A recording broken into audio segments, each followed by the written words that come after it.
It's very hopeful. Oh, look, Santa tops. It is pure bubble gum for my brain. I think I've had enough. Hello and welcome to another bookish video from me, Johanna, me, my dog and books. It's another weekend reading vlog and it's a quiet one this weekend. Yay! I am going out to the local charity shops with my friends, so you'll see that soon. But wait till you see what I got delivered.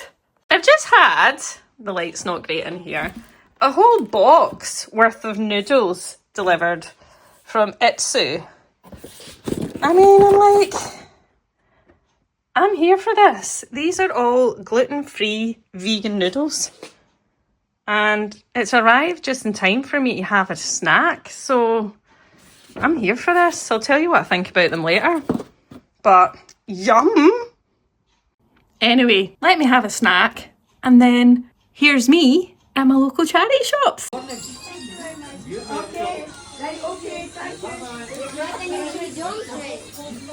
look, Santa tops. Oh, look, that looks cozy.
So yes, charity shop purchases were bought.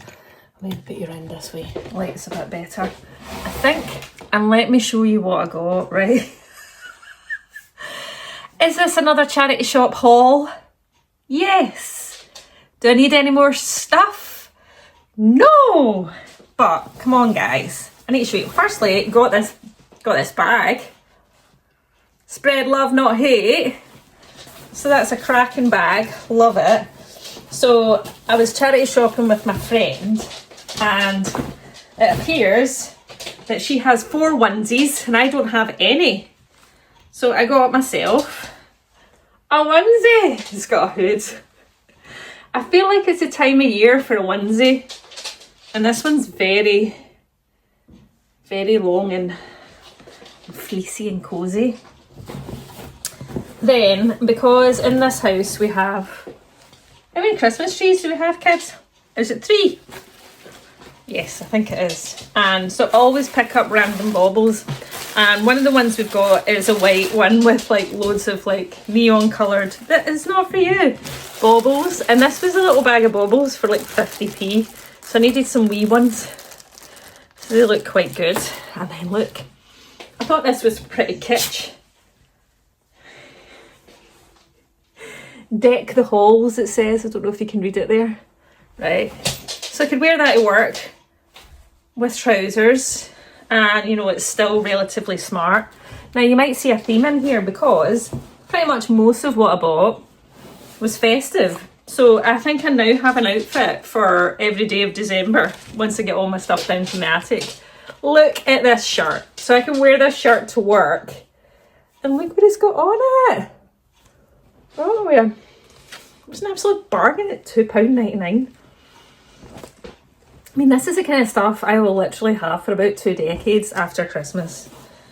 Then there was another pair of Christmas pyjamas, because you can never have enough. Look at these PJs. Look at them. Perfect. Absolutely perfect. You'll get to see a whole range of festive jammies now. And I saw these, right? I thought, oh, I could wear these with some of my dungarees. Another stripy top. I love stripy tops, right? But look, it's got Christmas puddings on it. Legit excited.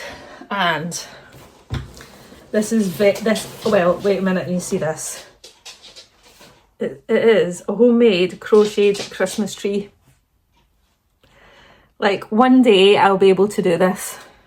And it was £4. You couldn't buy the yarn for that for £4.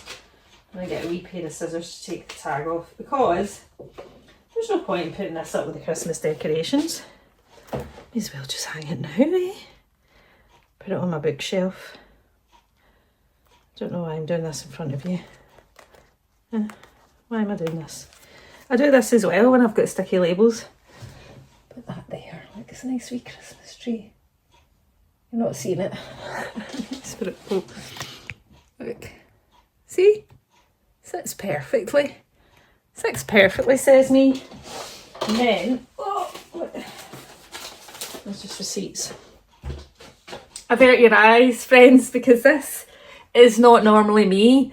But I thought maybe with my usual sort of Lucignac type trousers, this would maybe just do for all the sort of festive lunches or nights out. I only have one night out. And brace yourselves. It's a little sparkly top. Look at the sequins. I'm either just going to look like a drag queen, which I'm cool about, or people will think, what the actual heck? Although I've just realised it looks quite see-through, so what the heck are you supposed to wear underneath this? Anyway, so that was my haul. I'm really chuffed with my bag. Isn't that nice? Surprisingly, no books. But I think I have a new book that came from a publisher to show you, so I'll show you that later. And yeah, so Saturday night I'm going to make us pizza. The OH is out watching rugby, so Lucy has joined us. So I'm just going to sit and crochet for a bit and watch a bit of, I've just started The Real Housewives of Orange County, which I believe is the very, very original Real Housewives. And I've started, obviously, season 1, episode 1. So I think I'm on episode 3. It starts in 2006, and I'm like, that is nearly 20 years ago. So it's very old school, but I am loving it. It is pure bubblegum for my brain. Morning, friends. Me and Patty are up and have been reading for a long while. I'm planning on finishing this weekend, so I'll tell you about it. I'm really, really enjoying it. This is a book that we're reading for my chapter 25 in-person book club, and it's pretty wholesome, and I say that but not in a twee way. So we've got Lila, Lila, who is a journalist in a local paper, and Connor, who lives in a house in Hope Street, which the council have been trying to get all, he's the last remaining tenant. He's been trying to get them all away so that they can pass it on to developers. And he refuses to leave because 3 or 4 years ago his mum left to go and visit some friends and never returned, and he's like, I need to be here for when she comes back. And Connor, you get the sense that he's got some emotional or learning challenges. He works in a DIY depot. He's got a bit of structure there. He's got his friend Marcus, who's the son of his mum's friend, who always checks in on them. And Lila decides to run a story about Connor being the last person on this street, Hope Street it's called, but also promises to help Connor see if she can try and find his mum. There's scenarios in amongst all that. Some of the close friends of Connor in the workplace, his friend Marcus. I am just, the character is great. It's just, it's giving me feelings, which I'm quite enjoying. And I can be a bit funny with books that feel like that are described as wholesome, but I think this strikes a really, really good balance. Anyway, I'm going to finish this today and then going to start this buddy read, Itch by Gemma Amor, with my friends on Instagram and in real life who we buddy read horror books pretty much every month. So doing that, we're having a cosy start to the day last night. Me and the witch had homemade pizza and then started watching The Conjuring 2 and fell asleep.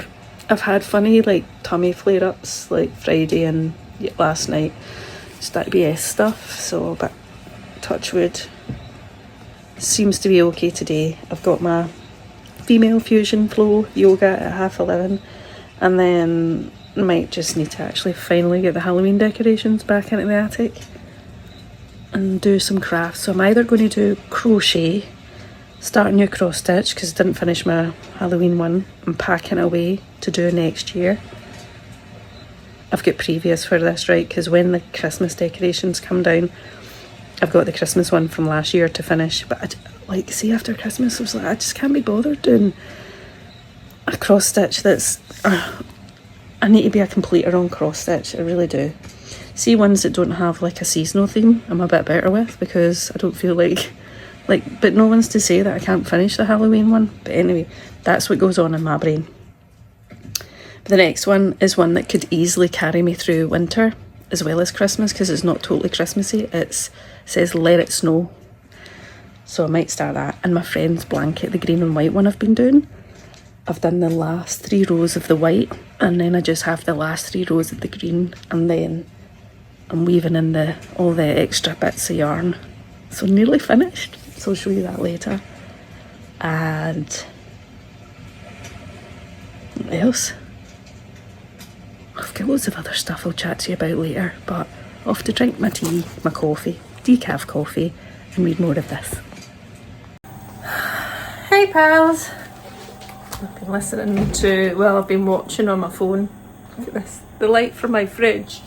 What am I getting? So I'm making dinner and thought I'd jump on. Not really been doing much today. I've went to my yoga class, that was super hot and sweaty, popped to the shops afterwards, then had a nice afternoon bath. Friends, if you like a bath and you have the luxury of a bath in your house, have an afternoon bath. It's the best. So did that, then walked the dogs, then been doing this crochet, a blanket, the crochet blanket, and I've only got 3, I'm on my first, 3 more rounds of this, and then it's ready for my friend. I need to figure out how to weave all the kind of stray bits in, because I've been changing the yarn every 3 rows. Whew, it feels like it's taken me ages. And I've been reading, I started Itch, but I'll talk to you about that tomorrow. Oh, my charging cable, everything's just a big mess. Anyway, I'm making dinner and it's Sunday and it's autumn time, so I thought I'd make a roast. Because I got this from Tesco when my mum was round. It's Plant Chef, no turkey cown with sage and onion stuffing. Right, I would say probably fed 3 of us, right? So I put this one, there's only 2 of us tonight. I really recommend this. This was really good. If you're looking for alternatives to like meat at Christmas or have a veggie or vegan coming for dinner and you do a Christmas dinner, have that. Boiling some potatoes. You could do mash or roast, but tonight I just thought I'd do that. And then I've kept it easy peasy. I've got carrot and leeks. Well, it says sweet. That same as come up. Then I'll just make some gravy. And did you know, right, excuse all my spices, right, Bisto, that this one is meat free, so vegan. Who knew? But you can also get vegetable like gravy as well, but that one's kind of more like if you're used to kind of like beef gravy. Anyway, so that's what I'm doing. And then tonight, because we started watching The Conjuring 2 last night and I fell asleep, no reflection on the movie, just very tired, I think we'll watch the rest of that, and I'm going to try and finish more of my crochet. Oh, I don't know where it is with today, though I'm very tired. But I've got myself onto season 2 of The Real Housewives of Orange County. That's the shortest season of The Real Housewife I've ever experienced, because I've only ever watched Beverly Hills and New York, and there's normally about 22, 23 episodes in a season, so this is definitely the OG. So I'll keep you posted. Friends, somehow this seems like a really quick weekend reading vlog.